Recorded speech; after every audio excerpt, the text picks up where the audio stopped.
Hello students, welcome back to সোমস classroom. আমি আজকে তোমাদের জন্য নিয়ে এসেছি মাধ্যমিক 2025 ভৌত বিজ্ঞানের উপর একটি ক্লাস। আজকে আমি তোমাদেরকে পরমাণু নিউক্লিয়াসের সেকেন্ড পার্টটা পড়াবো। তার আগে আমি দুটো কোয়েশ্চেন করাবো। আগের দিনে যে তেজস্ক্রিয় ক্লাস হলো, অর্থাৎ তেজস্ক্রিয়তা নিয়ে আমি আজকে আগের দিন যে পড়িয়েছি তার মধ্যে দুটো কোয়েশ্চেন আমি আজকে করিয়ে নেব। দেন আমি তোমাদেরকে আজকে তেজস্ক্রিয়তার এই যে পরমাণু নিউক্লিয়াসে একদম লাস্ট পার্টটা করিয়ে দেব। দেন আমাদের পড়ার জায়গাটা কমপ্লিট হয়ে যাবে। Okay, so let's start our class. ফার্স্টে আমরা একটা কোয়েশ্চেন করে নিতে চলেছি, সেটা হচ্ছে জনক পরমাণু ও দুহিতা পরমাণু বলতে ঠিক কি বোঝায়। তো চলো, জনক পরমাণু ও দুহিতা পরমাণু। জনক জনক বলতে আমরা ঠিক কি বুঝছি? জনক মানে হচ্ছে বাবা আর দুহিতা মানে হচ্ছে কন্যা। ঠিক আছে, তো জনক পরমাণু দুহিতা পরমাণু বলতে গেলে যেটা বোঝাচ্ছে সেটার আনসারটা আমরা লিখে নেব আগে, দেন আমি তোমাদের বুঝিয়ে দিচ্ছি। তেজস্ক্রিয়তার ফলে অ্যান্সারটা এরকম ভাবে লিখলে ভালো হয় যে তেজস্ক্রিয়তার ফলে যে পরমাণু নিউক্লিয়াস ভেঙে গিয়ে দুটো আলাদা আলাদা পরমাণু বা অন্য অনেকগুলো পরমাণু তৈরি হচ্ছে, সেই যে পরমাণুটা ভেঙে তৈরি হচ্ছে সেই পরমাণুটাকে বলা হয় জনক পরমাণু। তাহলে তেজস্ক্রিয়তার ফলে যে পরমাণু নিউক্লিয়াস থেকে যে পরমাণু নিউক্লিয়াসের পরিবর্তনের ফলে যে পরমাণুর নিউক্লিয়াসের পরিবর্তনের ফলে সম্পূর্ণ অন্য একটি তেজস্ক্রিয় মৌলের পরিবর্তন উৎপন্ন হয়, সেই উৎপন্ন তেজস্ক্রিয় মৌলগুলো কি? দুহিতা পরমাণু, বাবা থেকে কন্যা আসছে। সো তেজস্ক্রিয়তার ফলে যে পরমাণু নিউক্লিয়াসের পরিবর্তন ঘটে, অন্য মৌলের উৎপন্ন হয়, অন্য মৌলের উৎপন্ন হয় বা অন্য মৌলের জন্ম হয়, অন্য মৌলের জন্ম হয়, তাহলে সেই পরমাণুকে কি বলছি আমরা? জনক পরমাণু। আর যে পরমাণুগুলো সৃষ্টি হচ্ছে এবং যে পরমাণুগুলি সৃষ্টি হচ্ছে বা যে পরমাণুগুলি উৎপন্ন হচ্ছে তাদেরকে বলা হয় দুহিতা পরমাণু। যে পরমাণুগুলি উৎপন্ন হয় তাদের বলা হয় দুহিতা পরমাণু। যে পরমাণুগুলি সৃষ্টি হচ্ছে বা যেগুলোর উৎপন্ন হচ্ছে তাদের বলা হয় দুহিতা পরমাণু। তাহলে অর্থাৎ বুঝতেই পারছি আমরা যে জনক পরমাণু কাকে বলা হচ্ছে আর দুহিতা পরমাণু কাকে বলা হচ্ছে। হয়ে গেল ফার্স্ট কোয়েশ্চেন। তাহলে জনক পরমাণু দুহিতা পরমাণু কি? জনক মানেই আমরা জানি বাবা, অর্থাৎ যে পরমাণুতে তেজস্ক্রিয়তার ফলে যে পরমাণু নিউক্লিয়াসের পরিবর্তন ঘটে অন্য মৌলে রূপান্তরিত হচ্ছে সেই পরমাণুটাকে বলে নিচ্ছি আমরা জনক পরমাণু। আর তারপরে যে মৌলটা উৎপন্ন হলো সম্পূর্ণ অন্য রাসায়নিক ধর্মগত তার পরিবর্তন হচ্ছে, সেটা সম্পূর্ণ অন্য মৌল, কিন্তু তার তেজস্ক্রিয়তার কিন্তু কোনো পরিবর্তন হয় না, সেই মৌলটাকে আমরা বলছি কি? দুহিতা পরমাণু। হয়ে গেল জনক পরমাণু আর দুহিতা পরমাণুর কনসেপ্ট ক্লিয়ার। এরপরে আমরা যেটা যাব সেটা হচ্ছে তেজস্ক্রিয়তার একক বলতে আমরা ঠিক কি বুঝি। তাহলে নেক্সট কোয়েশ্চেন কি? তেজস্ক্রিয়তার একক। আমরা সবাই জানি যে মোটামুটি দুটো স্কেলে অন্তত আমাদের এককগুলো জানতে হয়, একটা হচ্ছে এসআই আর একটা হচ্ছে সিজিএস। তো আমি এখানে তেজস্ক্রিয়তারও দুটো এককই লেখাবো। ঠিক আছে, এফপিএসটা অতটা প্রচলিত নয়, এসআই এর সিজিএসটা বেশি প্রচলিত। ওকে, সো তেজস্ক্রিয়তার একক কি যদি প্রশ্ন আসে তাহলে লিখতে হবে এসআই এককটা হচ্ছে বেকারেল। এসআই এককটা কি? বেকারেল। এবার বেকারেল বলতে কি বোঝায় সেটা আমি বলে দেব। আর সিজিএস একক যেটা সেটা হচ্ছে 120। এবার এই 120 আর এই যে এই বেকারেল এদের মধ্যে একটা রিলেশন আছে। ঠিক আছে, এই 20 আর বেকারেলের মধ্যে একটা রিলেশন আছে। সেই রিলেশনটা কি?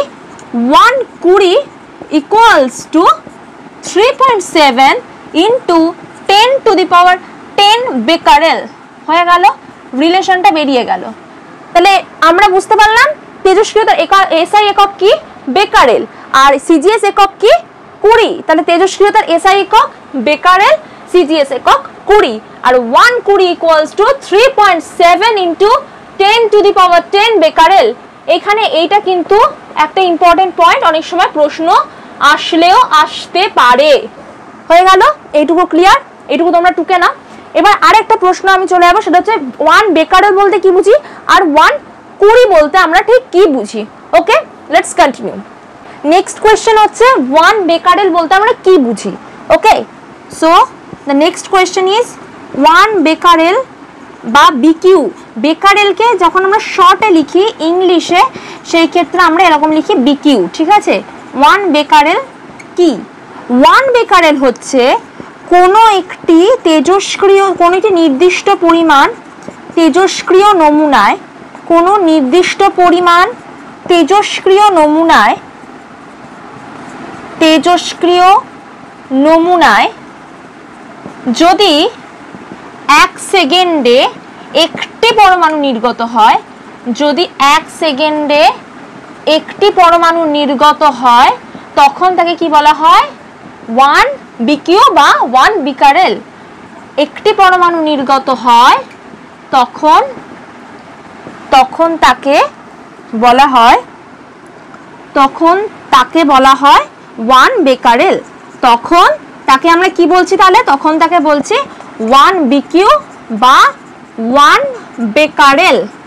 এখান থেকে আরেকটা জিনিস তোমরা জেনে নিতে পারছো যে 120 সাথে এই যে এই বেকারেলের সম্পর্ক আছে। তো আমাদের 120 বলতে কি বুঝি সেটা আমরা এরপরে জেনে নেব, ঠিক আছে। 1 বেকারেল বলে তাহলে কি হচ্ছে? 1 বেকারেল কি?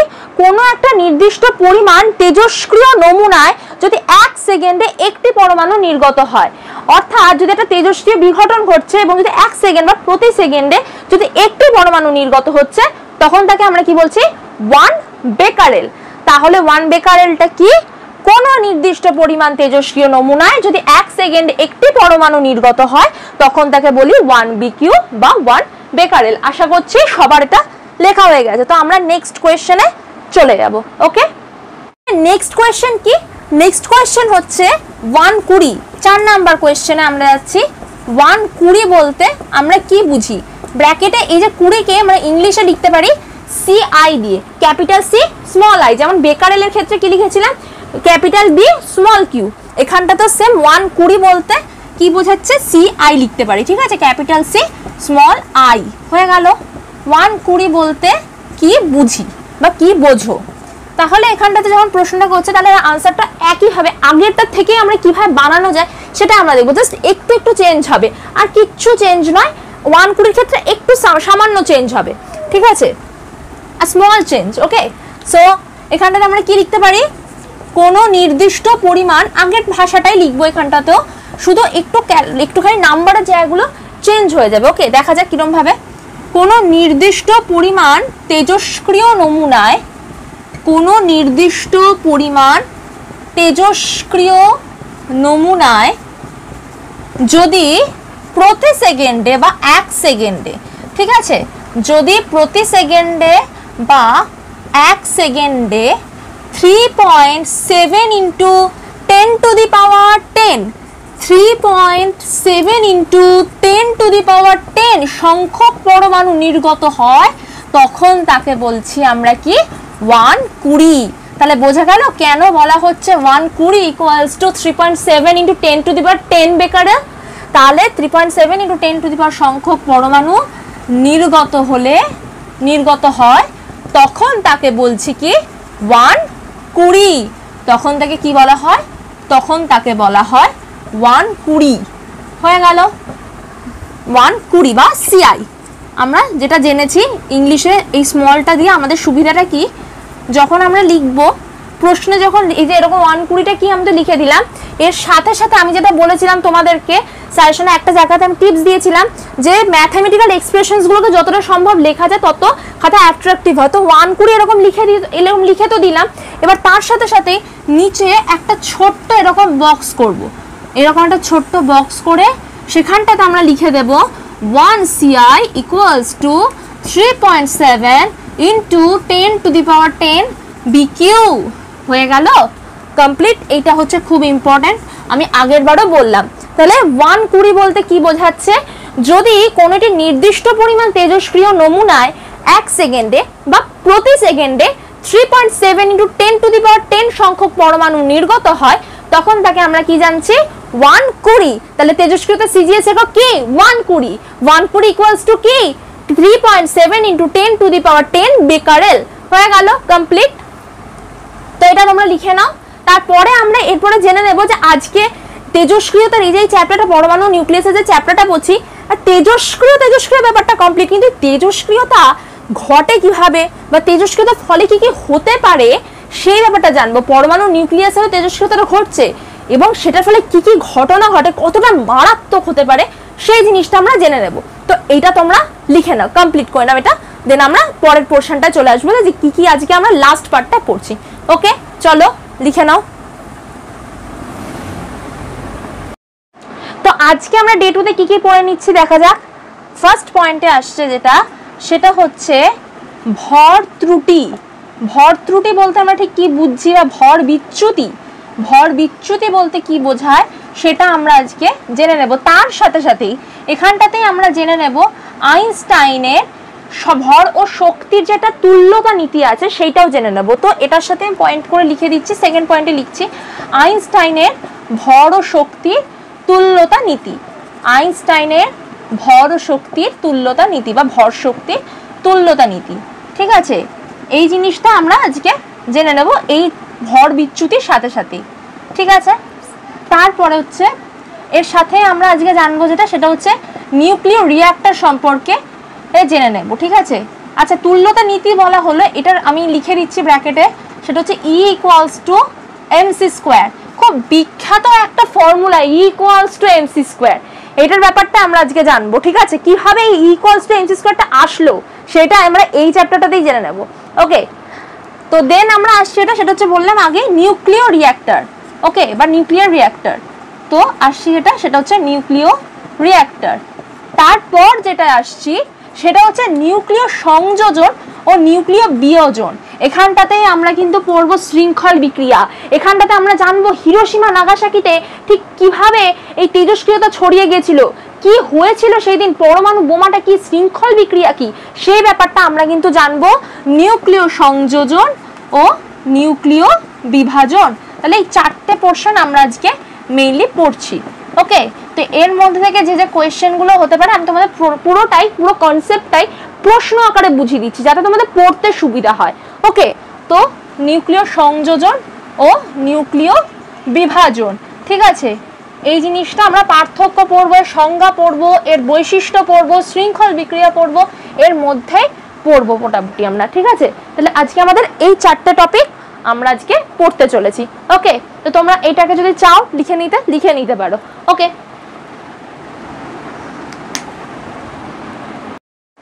তাহলে আমরা আজকে এইখানটাতে প্রথমে কি জেনে নিতে চলেছি সেটা দেখা যাক।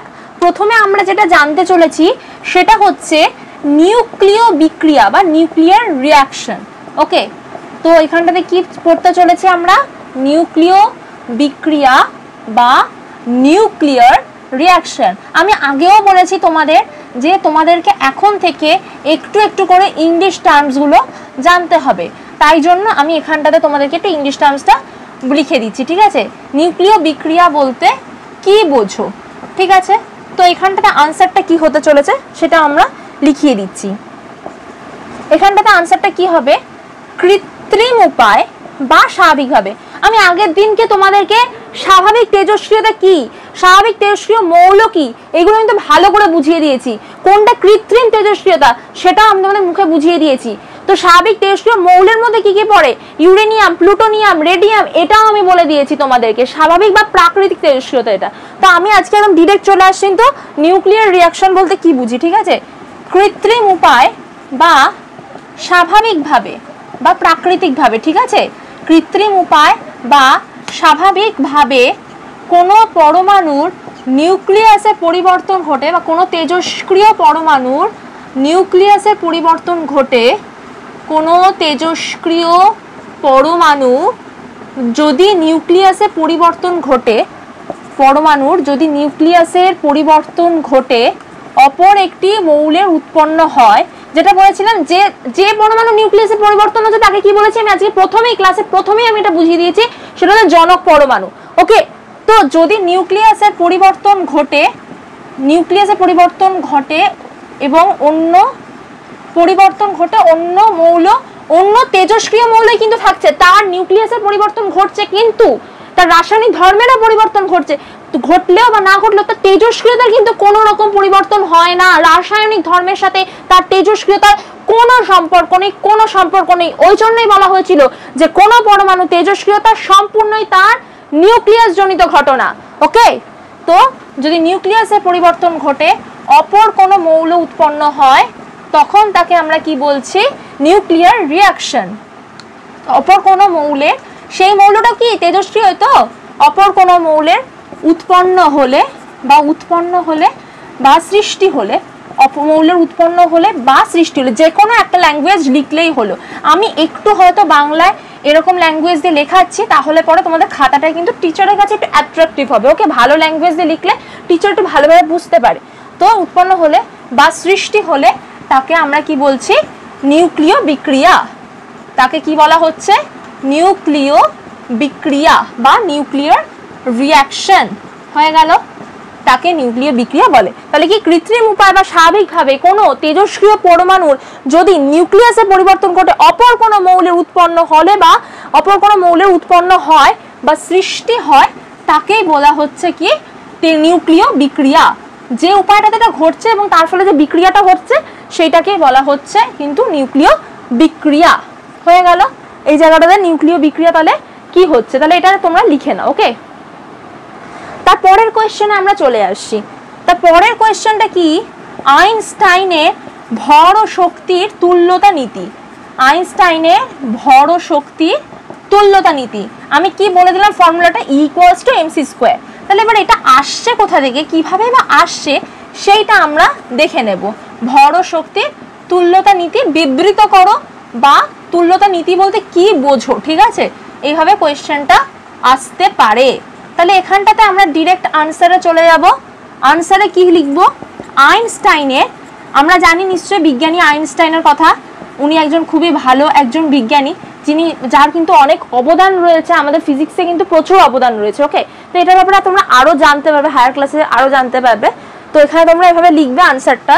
এই আইনস্টাইনের ভর ও শক্তির তুল্যতা নীতি যেটা বললাম E=mc², তোমরা যদি হায়ার স্টাডিজে করো সায়েন্স নিয়ে, তখন কিন্তু তোমরা E=mc² এর বিশাল ভালো ব্যবহার দেখতে পাবে। ঠিক আছে, তাহলে এখানটাতে কি লিখছি?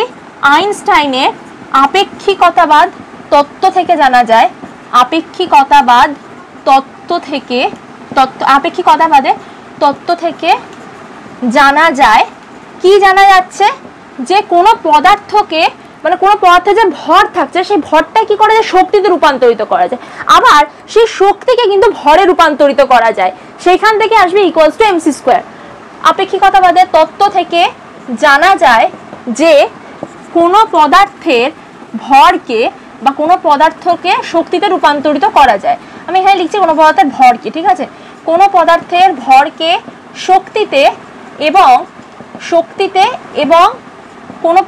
শক্তিকে পদার্থে রূপান্তরিত করা যায়। সেই শক্তিকে পদার্থে রূপান্তরিত করা যায়, শক্তিকে পদার্থে রূপান্তরিত করা যায়। ওকে, সেই শক্তিকে পদার্থে রূপান্তরিত করা যায়। তাহলে কি এরকম, এটা খুব ইন্টারেস্টিং লাগছে না? যে কোনো পদার্থের একটা ভর, তাকে আবার শক্তিতে রূপান্তরিত করা যাচ্ছে, মানে সেই শক্তিকে পদার্থের ভরটাতে রূপান্তরিত করা যাচ্ছে, মানে পদার্থে রূপান্তরিত করা যাচ্ছে। আমরা যে কোনো জড় বস্তু, আমরা আগে ক্লাস 7-এর দিকে, ক্লাস 7-এ আমরা যখন পড়েছি তখন আমরা ম্যাটার বলে একটা চ্যাপ্টার পড়েছি, ম্যাটার বা পদার্থ যে জায়গাটা পড়েছি।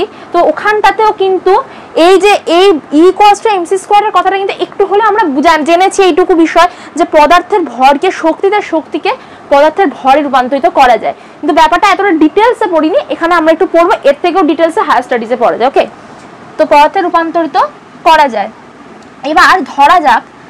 এবার এটাই হলো কিন্তু আইনস্টাইনের ভর ও শক্তির তুল্যতা নীতি। এটাই হলো আইনস্টাইনের ভর ও শক্তির তুল্যতা নীতি। আইনস্টাইনের ভর ও শক্তির তুল্যতা নীতি। আইনস্টাইনের ভর ও শক্তির তুল্যতা নীতি মানে হচ্ছে কি?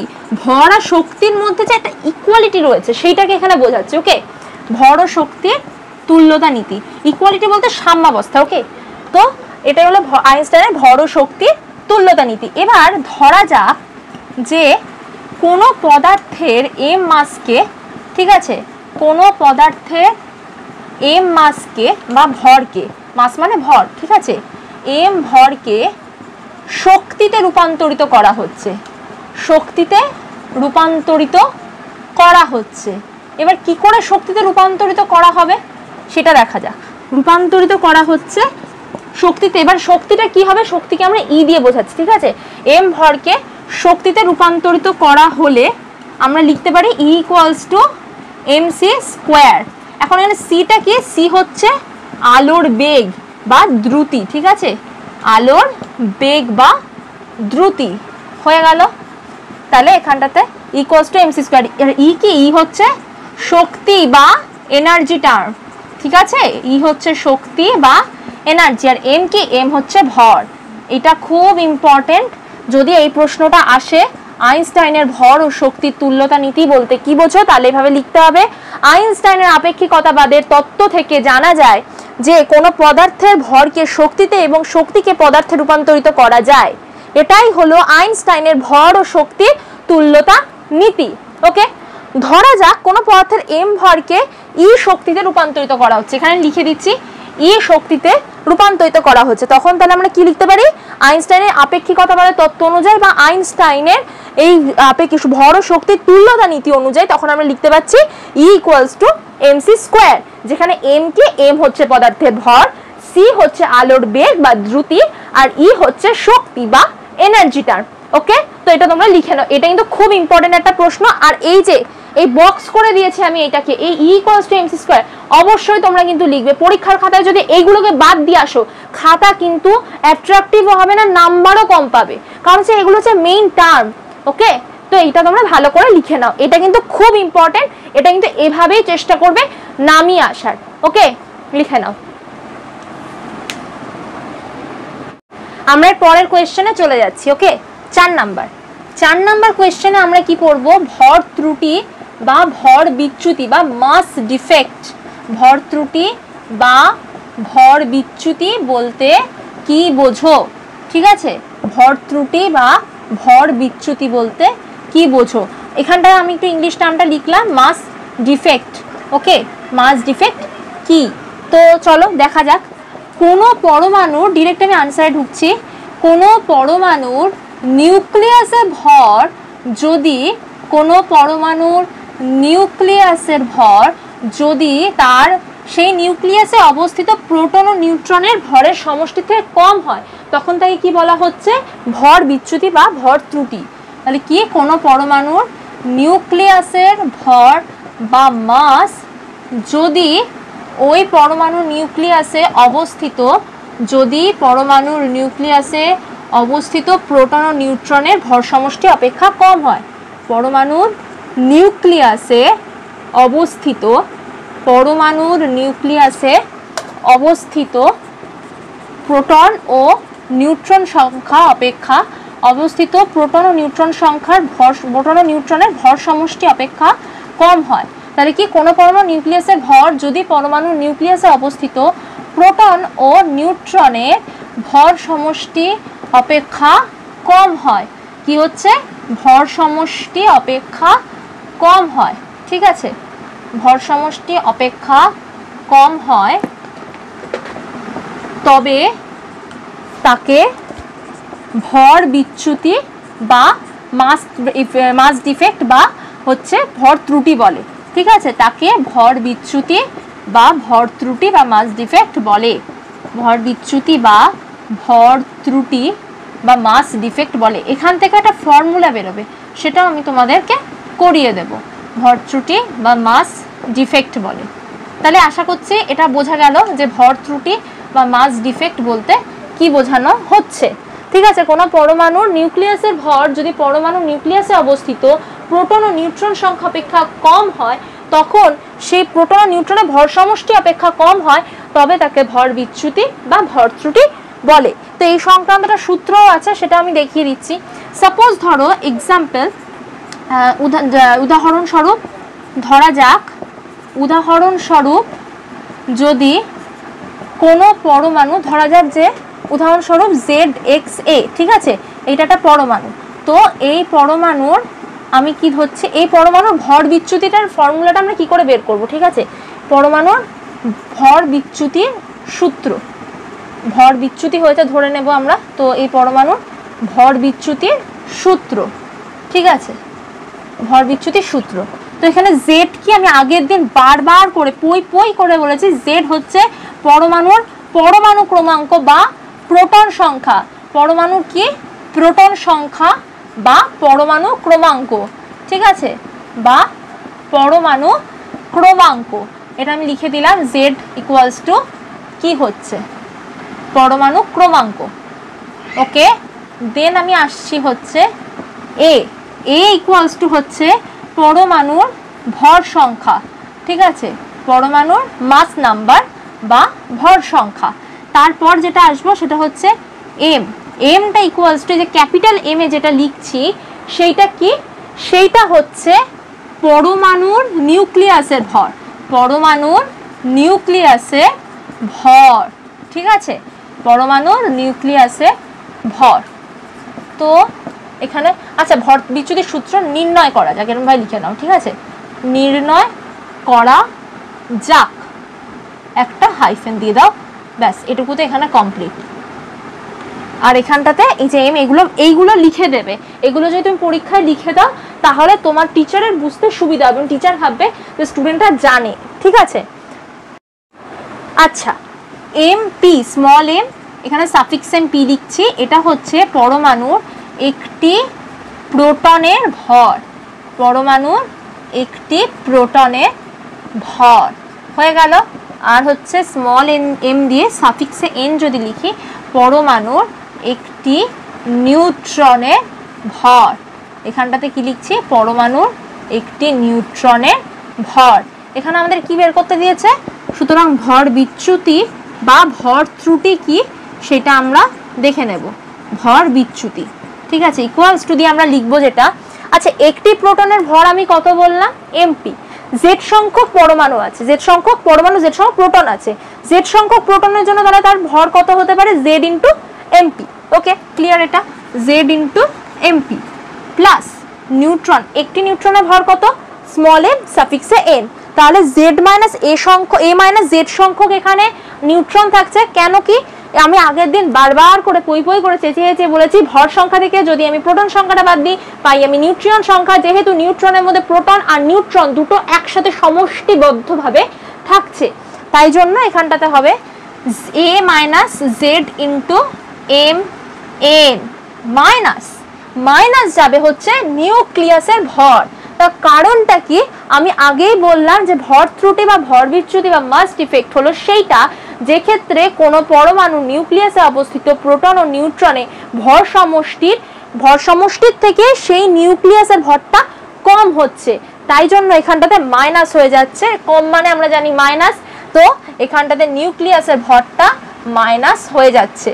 ওকে, এটা হলো ভর বিচ্যুতির একটা ফর্মুলা। এইটা থেকে কিন্তু অনেক সময় প্রশ্ন আসে এবং এইটা নিয়ে আমরা এরপরে জানবো যেটা এই যে বলেছিলাম নিউক্লিয় প্রতি বন্ধন শক্তি, এই জিনিসটা আমরা জানবো, ঠিক আছে, ওটাও খুব ইম্পর্টেন্ট একটা টার্ম।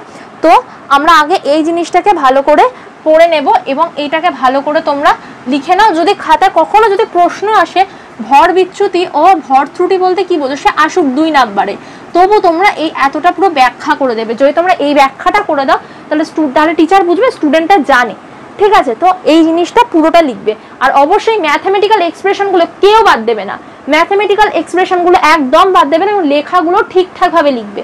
ওকে, চলো এটা লিখে নাও। তো চলো নেক্সট কোয়েশ্চেনটা আমরা দেখে নিই। Next question 5 number question, nucleon প্রতি বন্ধন শক্তি বলতে কি বোঝো? প্রশ্নটা কি? নিউক্লিয়ন প্রতি বন্ধন শক্তি বলতে কি বোঝো? তো এটার আনসারটা কি হবে সেটাও আমরা দেখে নেব। নিউক্লিয়র প্রতি বন্ধন শক্তি বলে কি বলতে কি বোঝো? আচ্ছা, তোমরা সবাই কিন্তু প্রশ্ন উত্তর করে টুকবে, ঠিক আছে, প্রত্যেকে প্রশ্ন আনসার করে এটা খাতায় নোটসটা তৈরি করবে, ঠিক আছে। নিউক্লিয়র প্রতি বন্ধন শক্তি বলতে কি বোঝো? কোনো পরমাণুর যদি বন্ধন শক্তি, কোনো পরমাণুর নিউক্লিয়াসের যে বন্ধন শক্তিটা পাচ্ছি, তো সেই পরমাণুর নিউক্লিয়াসের কি বন্ধন শক্তি, ঠিক আছে, পরমাণুর নিউক্লিয়াসের বন্ধন শক্তি ও নিউক্লিয়নের অনুপাত, কি বন্ধন শক্তি ও নিউক্লিয়নের অনুপাত, বন্ধন শক্তি ও নিউক্লিয়নের অনুপাত, সেটাই হচ্ছে নিউক্লিয়ন প্রতি বন্ধন শক্তি। নিউক্লিয়নের অনুপাত, নিউক্লিয়নের অনুপাত, নিউক্লিয়নের অনুপাত হলো কোনো ওই পরমাণু নিউক্লিয়াসের বন্ধন শক্তি, নিউক্লিয়ন প্রতি বন্ধন শক্তি। তাহলে এখানটাতে কি নিউক্লিয়ন প্রতি বন্ধন শক্তি, নিউক্লিয়ন প্রতি বন্ধন শক্তি। তাহলে এরপর আমরা একটা ফর্মুলা যেটা আছে, যেমন ভর ত্রুটির ফর্মুলা বের করলাম, সেইখান থেকে আমরা এই নিউক্লিয়ন প্রতি বন্ধন শক্তির যে ফর্মুলা সেটা আমরা দেখে নেব। নিউক্লিয়ন প্রতি বন্ধন শক্তির ক্ষেত্রে কি কোনো পরমাণুর নিউক্লিয়াসের বন্ধন শক্তি এবং নিউক্লিয়নের অনুপাত, মানে নিউক্লিয়ন নাম্বারটা কত হচ্ছে সেটার যদি অনুপাত করি আমরা তাহলেই পেয়ে যাবো। নিউক্লিয়নের অনুপাত বলতে কিছুই নয়, টার্মটা শুনে একটু অন্যরকম লাগছে, জাস্ট যেটা আমরা ভর সংখ্যা পেয়েছিলাম এ, সেটা দিয়েই ভাগ করব, ঠিক আছে। তো চলো দেখে নেওয়া যাক যে কিভাবে ফর্মুলাটা আমরা বের করছি। আগের পেজটাতে, ঠিক আগেরটাতে আমরা দেখে আগের প্রশ্নই যে কোনটা হচ্ছে আমরা এই ভর ত্রুটিটা পেয়েছিলাম, তো ওখান থেকে এই নিউক্লিয়ন প্রতি বন্ধন শক্তিটা আসবে, কিভাবে আসছে চলো দেখে নেওয়া যাক। তো এখানে নিউক্লিয়ন প্রতি বন্ধন শক্তি, তো এখানে আমরা সেই পরমাণুটাকে ধরে নিচ্ছি ZXA, যেখানটাতে Z হচ্ছে প্রোটন নাম্বার বা প্রোটন সংখ্যা, Z কি প্রোটন সংখ্যা।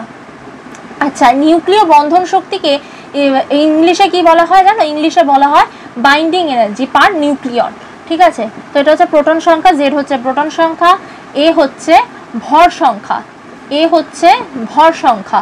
আর একটা জিনিস যেটা তোমাদেরকে আমি লিখিয়ে দিচ্ছি এখানটাতে, Z - A = নিউট্রন সংখ্যা, যাতে এটা কারোর গন্ডগোল না হয়, ঠিক আছে, নিউট্রন সংখ্যা। তারপরে হচ্ছে আমি MP = কি বলেছিলাম, একটি প্রোটনের ভর, একটি প্রোটনের ভর, ওকে। তো একটি প্রোটনের ভর হচ্ছে MP। তারপর হচ্ছে MN, M small m সাফিক্সে n, তাহলে এটা কি একটি নিউট্রনের ভর, একটি নিউট্রনের ভর, একটি নিউট্রনের ভর। আচ্ছা, তারপরে হচ্ছে ক্যাপিটাল M, ক্যাপিটাল M হচ্ছে নিউক্লিয়াসের ভর, ঠিক আছে। ক্যাপিটাল M কি নিউক্লিয়াসের ভর। আরেকটা টার্ম এখান থেকে আমাদের এখানটাতে লাগবে, সেইটা হচ্ছে C, C মানে কি স্মল c = আমরা জানি আলোর বেগ, স্মল c হচ্ছে আলোর বেগ, আলোর বেগ = 3 × 10⁸ মিটার পার সেকেন্ড। তাহলে C = কি 3 × 10⁸ মিটার পার সেকেন্ড। তাহলে আমরা এগুলো বুঝে নিলাম এই টার্মগুলো। এবার ফর্মুলাটা দেখি। তাহলে নিউক্লিয়াস প্রতি বন্ধন শক্তিটা কি? সুতরাং নিউক্লিয়াস প্রতি বন্ধন শক্তি বা বাইন্ডিং এনার্জি অফ নিউক্লিয়ন, ঠিক আছে, নিউক্লিয়ন প্রতি বন্ধন শক্তি, নিউক্লিয়ন প্রতি বন্ধন শক্তি, ঠিক আছে, বা বন্ধন শক্তি প্রতি নিউক্লিয়ন, নিউক্লিয়ন প্রতি বন্ধন শক্তিতে আমরা এখানে কি লিখবো, সেই যে ভর ত্রুটির যে ফর্মুলাটা ওইটার মধ্যে থাকবে এখানটাতে, ঠিক আছে। কিভাবে থাকছে এখানটা, তাহলে এখানটাতে এভাবে লিখতে হবে, Z সংখ্যক MP ভরের প্রোটন থাকছে, তাহলে Z সংখ্যক MP ভরের প্রোটন মানে Z সংখ্যক প্রোটনের ভর কত হচ্ছে ZMP plus A - Z × Mn, মানে হচ্ছে Mn হচ্ছে একটা নিউট্রনের ভর, সেখানটাতে A - Z × Mn মানে হচ্ছে A - Z সংখ্যক নিউট্রনের ভর হচ্ছে A - Z × Mn, মাইনাস এখানে ভর ত্রুটির ক্ষেত্রে কি করেছিলাম আমরা, এই যে নিউক্লিয়াসের যে ভর সেটাকে মাইনাস করেছিলাম, ইনটু আমরা এখানটাতে কি করব c², একটা টার্ম বলেছিলাম জানতে হবে, সেটা হচ্ছে c আলোর বেগ বা দ্রুতি = হচ্ছে 3 × 10⁸ metre per second, 3 × 10⁸ metre per second হয়ে গেল, ওটা স্কোয়ার হবে। আর তার নিচে আমরা লিখবো সেটা হচ্ছে মানে বাই হচ্ছে লিখবো A হচ্ছে পরমাণুর কি নিউক্লিয়নের সংখ্যা, এখানে আমাদের তো চেয়েছে তাই নিউক্লিয়ন প্রতি বন্ধন শক্তি, এখানটাতে আমরা একটা জিনিস লিখে দিচ্ছি বাইন্ডিং এনার্জি পার নিউক্লিয়ন, ঠিক আছে, binding energy of nucleus per nucleon বা বাইন্ডিং এনার্জি পার নিউক্লিয়ন, ঠিক আছে, বাইন্ডিং এনার্জি পার নিউক্লিয়ন। তাহলে এখানটাতে আমরা পেয়ে গেলাম নিউক্লিয়ন প্রতি বন্ধন শক্তির ফর্মুলা, নিউক্লিয়ন প্রতি বন্ধন শক্তির ফর্মুলা। এই ফর্মুলাটা খুব ইম্পর্টেন্ট একটা ফর্মুলা। ভর বিচ্যুতি বা ভর ত্রুটি থেকে কিভাবে আমরা তাহলে নিউক্লিয়ন প্রতি বন্ধন শক্তি ফর্মুলাটা নিয়ে আসলাম সেটা আমরা দেখে নিলাম। এর পরের কোয়েশ্চেনে আমরা চলে যাব। ওকে, আচ্ছা পরের কোয়েশ্চেনে আমরা চলে যাচ্ছি। ওকে, 6 নাম্বার কোয়েশ্চেন। 6 নাম্বার কোয়েশ্চেনটা কি আমরা জেনে নিচ্ছি যে 2 হিলিয়াম 4 এই নিউক্লিয়ন প্রতি বন্ধন শক্তি এটা জানলাম, সেখান থেকে একটা কোয়েশ্চেন। ঠিক আছে, 2 হিলিয়াম 4 এর নিউক্লিয়ন প্রতি বন্ধন শক্তি 28.2 MeV বলতে কি বোঝায়? নিউক্লিয়ন প্রতি বন্ধন শক্তি 28.2 MeV বলতে কি বুঝো বা কি বোঝায়? ঠিক আছে, বন্ধন শক্তি 28.2 মেগা ইলেকট্রন ভোল্ট। আমি আগেও MeV কথাটা ইউজ করেছি, কিন্তু MeV বলতে কি বোঝো? 1 U equals to কত MeV আমরা জেনেছি? 931.2 MeV। ঠিক আছে, তো এখানটাতে বলছে যেটা যে 2 হিলিয়াম 4 এর নিউক্লিয়ন প্রতি বন্ধন শক্তি বলতে কি বোঝো? 2 হিলিয়াম 4 এর 2He4 এর নিউক্লিয়ন প্রতি বন্ধন শক্তি 28 এর আচ্ছা এখানটাতে এভাবে লিখবো 2 হিলিয়াম 4 এর দুটো প্রোটন ও দুটো নিউট্রনকে আলাদা করার ক্ষেত্রে যে পরিমাণ শক্তি প্রয়োজন তা হচ্ছে 28.2 MeV। দুটি নিউট্রনকে আলাদা করার জন্য, দুটি প্রোটন ও দুটি নিউট্রনকে আলাদা করার জন্য যে পরিমাণ শক্তি প্রয়োজন হচ্ছে, আলাদা করতে যে পরিমাণ শক্তি ব্যবহৃত হচ্ছে, আলাদা করতে যে পরিমাণ শক্তি প্রয়োজন তাকেই বলা হচ্ছে যে পরিমাণ শক্তি প্রয়োজন তা হলো 28.2 MeV বা মেগা ইলেকট্রন ভোল্ট। শক্তি প্রয়োজন তা হলো 28.2 মেগা ইলেকট্রন ভোল্ট। তাহলে কি 2 হিলিয়াম 4 এর দুটি প্রোটন ও দুটি নিউট্রনকে আলাদা করতে যে পরিমাণ শক্তি প্রয়োজন তা হলো 28.2 মেগা ইলেকট্রন ভোল্ট। এটাই আমরা বুঝতে পারছি 2He4 এর নিউক্লিয়ন প্রতি বন্ধন শক্তি 28.2 বলতে ঠিক কি বুঝি। ওকে, তো তারপরে আমরা আবার নেক্সট কোয়েশ্চেনে চলে যাব। এর পরের কোয়েশ্চেন কি, চলো, নিউক্লিয় বিভাজন বলতে কি বোঝো? ঠিক আছে, উদাহরণ সহ আমরা এখানে বুঝবো। ঠিক আছে, এই উদাহরণ যখন সংজ্ঞা লিখবে তখন অবশ্যই চেষ্টা করবে একটা উদাহরণ দিয়ে দেওয়ার। আর যদি ম্যাথমেটিক্যাল ইকুয়েশন দেওয়ার মতো প্রশ্ন থাকে তাহলে অবশ্যই সেখানটাতে তোমরা দিয়ে দেবে ম্যাথমেটিক্যাল ইকুয়েশনটা। নিউক্লিয় বিভাজন কি? তো এখানটাতে লিখে নি, নিউক্লিয় বিক্রিয়ায়, ঠিক আছে, নিউক্লিয় বিক্রিয়ায় কি হয়? কোনো পরমাণুর নিউক্লিয়াস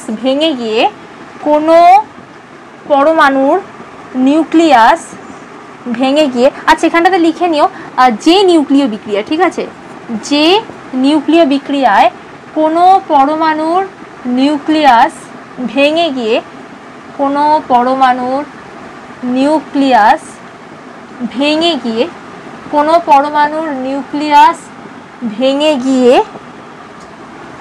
প্রায়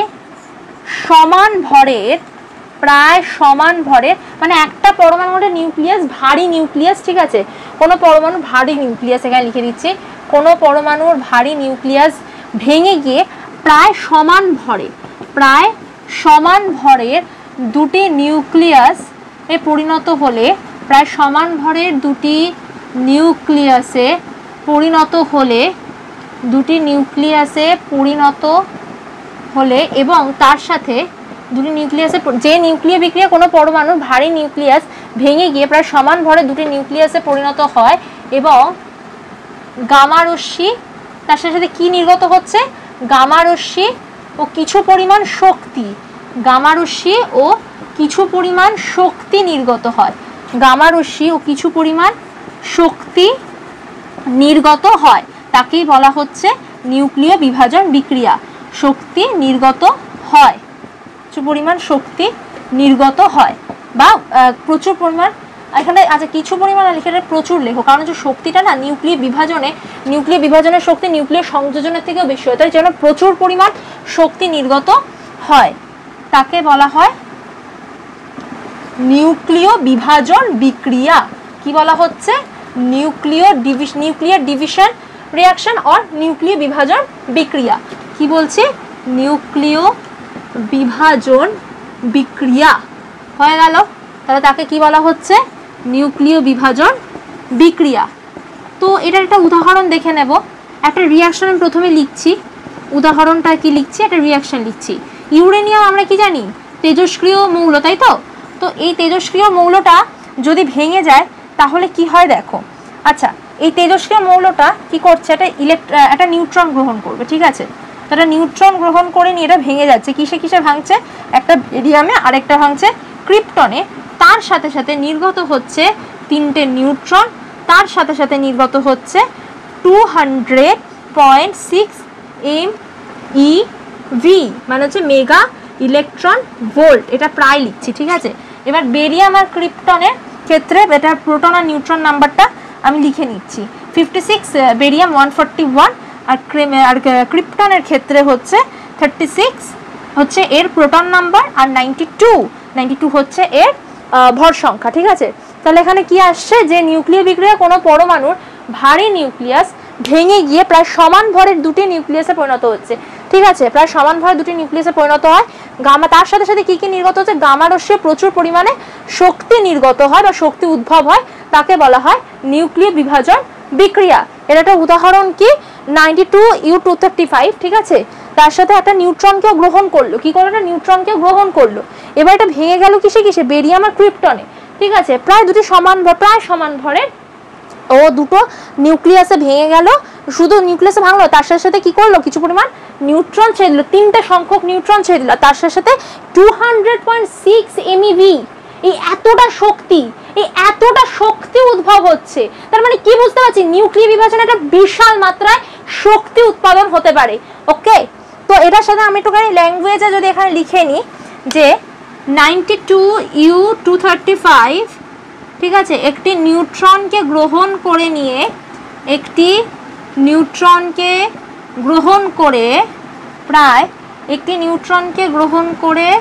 প্রায় সমানভাবে একটি নিউট্রনকে গ্রহণ করে দুটি খণ্ডে বিভাজিত হয়, ঠিক আছে? দুটি খণ্ডে বিভাজিত হয়। তাহলে কি করছে? 92U235 একটি নিউট্রনকে গ্রহণ করে দুটি খণ্ডে বিভাজিত হয়। এবার এই বিভাজনের ফলে কি হচ্ছে দেখা যাক। এর ফলে বিভাজিত হয়, এর ফলে শুধুমাত্র কিন্তু বেরিয়াম বা ক্রিপ্টনের এগুলো তো দুটো খণ্ডে বিভাজিত হলো, তার সাথে সাথে কি উৎপন্ন হচ্ছে? এই যে নিউট্রন আর হচ্ছে এতটা শক্তি। এর ফলে শুধুমাত্র বেরিয়াম ও ক্রিপ্টন উৎপন্ন হয় না, শুধুমাত্র বেরিয়াম ও ক্রিপ্টন উৎপন্ন হয় না। এর ফলে শুধুমাত্র বেরিয়াম ও ক্রিপ্টন উৎপন্ন হয় না, তার সাথে 3টি নিউট্রন নির্গত হয়। একটা নিউট্রন নিয়েছিলাম, কটা নিউট্রন ছাড়লাম? 3টে নিউট্রন। কটা নিউট্রন? 3টে নিউট্রন নির্গত হচ্ছে। একটা নিউট্রন 92U235 নিল, মানে ইউরেনিয়াম একটা নিউট্রন নিল, কিন্তু বেরোলো কটা? 3টে নিউট্রন। তার সাথে সাথে কি? তার সাথে সাথে 200.6 MeV ও 200.6 MeV শক্তির উদ্ভব হয়, ঠিক আছে? এই এত শক্তির উদ্ভব হলো, এই এত শক্তির উদ্ভব হয়, ঠিক আছে? 92U235 একটি নিউট্রনকে গ্রহণ করে দুটি খণ্ডে বিভাজিত হয়। এর ফলে শুধুমাত্র বেরিয়াম ও ক্রিপ্টন উৎপন্ন হয় তাই নয়। আচ্ছা, এখানে যখন বেরিয়াম ক্রিপ্টন এগুলো লিখবে, এর সাথে সাথে এর যে প্রোটন নাম্বার আর এর যে নিউট্রন নাম্বার সেটাও লিখে দিতে পারো, ঠিক আছে? লিখে দিলে পর ভালো হয়। তার সাথে সাথে 3টি নিউট্রন ও 200.6 MeV, এই এতটা শক্তি নির্গত হয়। তো এইভাবে এটা তোমরা উদাহরণ সহ লিখে দেবে। ওকে, তো এটা লিখে নাও, ঠিক আছে? চলো পরের প্রশ্ন, যেটা নিউক্লিয় বিভাজনের বৈশিষ্ট্যগুলি কি কি, বা নিউক্লিয়ার ফিশন। নিউক্লিয় বিভাজনকে আমরা কি বলছি? নিউক্লিয়ার ফিশন, ঠিক আছে? তো তো নিউক্লিয়ার ফিশনের বৈশিষ্ট্যগুলি কি কি? ফার্স্ট পয়েন্ট, এখানটাতে আমি ডিরেক্ট আনসারে ঢুকে যাচ্ছি। কি হচ্ছে? ধীর গতি সম্পন্ন একটা নিউট্রন আসছে। কি হচ্ছে? ধীর গতি সম্পন্ন একটা নিউট্রন এলো।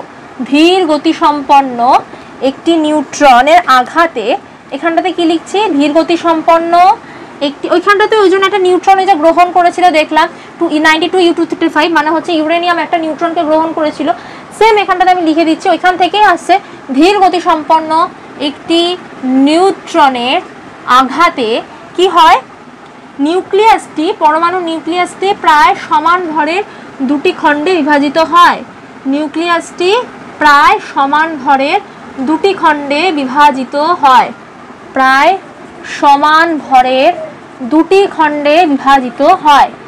ঠিক আছে, কি লিখলাম? প্রায় সমান ভরের দুটি খণ্ডে বিভাজিত হয়। হয়ে গেল। এর পরের পয়েন্টটা কি? এই যে নিউক্লিয়ার বিভাজন বা নিউক্লিয়ার ফিশন হয়, তার ফলে কি শুধুই নিউক্লিয়াস, এই যে নিউক্লিয়াসটা ভেঙে দুটি খণ্ডে বিভাজিত হয়, আর কিছু কি হয় না? তাহলে এখানটাতে পরের, তার সাথে সাথে আরো কি হয়? যে গামা রশ্মি বের হচ্ছে, আর কিছু এক্সট্রা নিউট্রনস বের হচ্ছে, তার সাথে সাথে কিছুটা শক্তি, প্রচন্ড একটা বিশাল শক্তির উদ্ভব হচ্ছে। তো এখানটাতে সেই পয়েন্টগুলো আমরা নেক্সট পয়েন্টে লিখবো। এই বিক্রিয়ায় বা এই প্রক্রিয়া যেটাই লিখি, এই বিক্রিয়ায় নিউট্রন, কিছু সংখ্যক বা কিছু নিউট্রন লিখলে হবে। ঠিক আছে, কিছু নিউট্রন গামা রশ্মি ও প্রচন্ড শক্তির উদ্ভব হয়।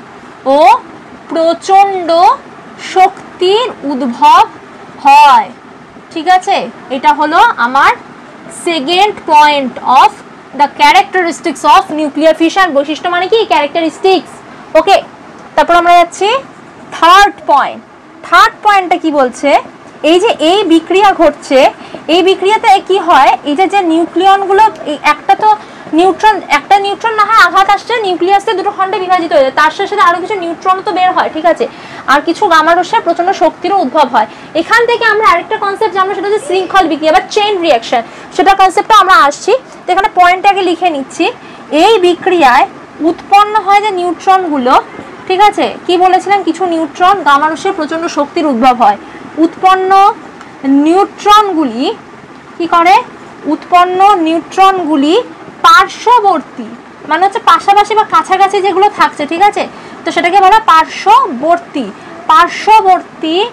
তেজস্ক্রিয় নিউক্লিয়াসগুলির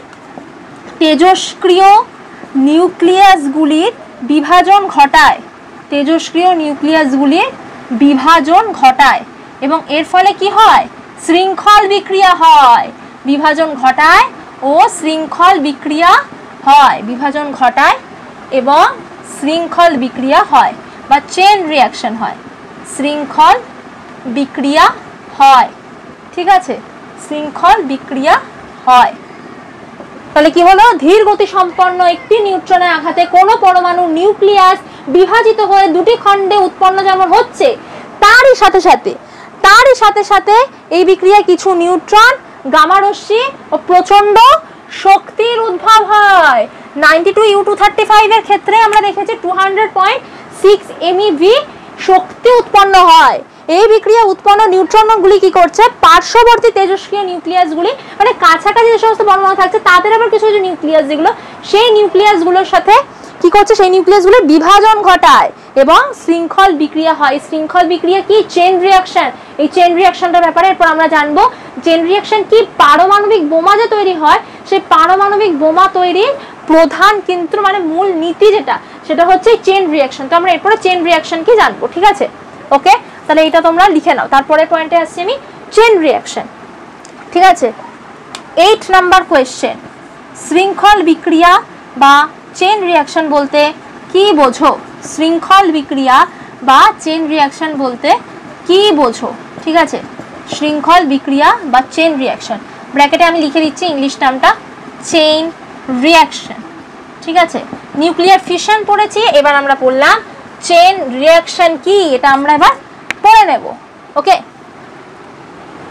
তো চেইন রিঅ্যাকশনের ডেফিনেশনটা দেখে নেওয়া যাক। যদি নিউক্লিয়ার ফিশন বা নিউক্লিয় বিভাজন বিক্রিয়ায়, যদি নিউক্লিয় বিভাজন বিক্রিয়ায় কি হচ্ছে, নিউক্লিয় বিভাজন বিক্রিয়া হচ্ছে, সেই নিউক্লিয় বিভাজন বিক্রিয়ায় কি হয়, ইউরেনিয়ামের, এই ইউরেনিয়ামের বিভাজন ঘটে, তাই তো? এই ইউরেনিয়ামের নিউক্লিয়াসের বিভাজন ঘটে। তো ইউরেনিয়ামের নিউক্লিয়াসের বিভাজনের ফলে কি হয়, নিউট্রন উৎপন্ন হয়, নিউক্লিয়াসের বিভাজন ঘটে, ঠিক আছে?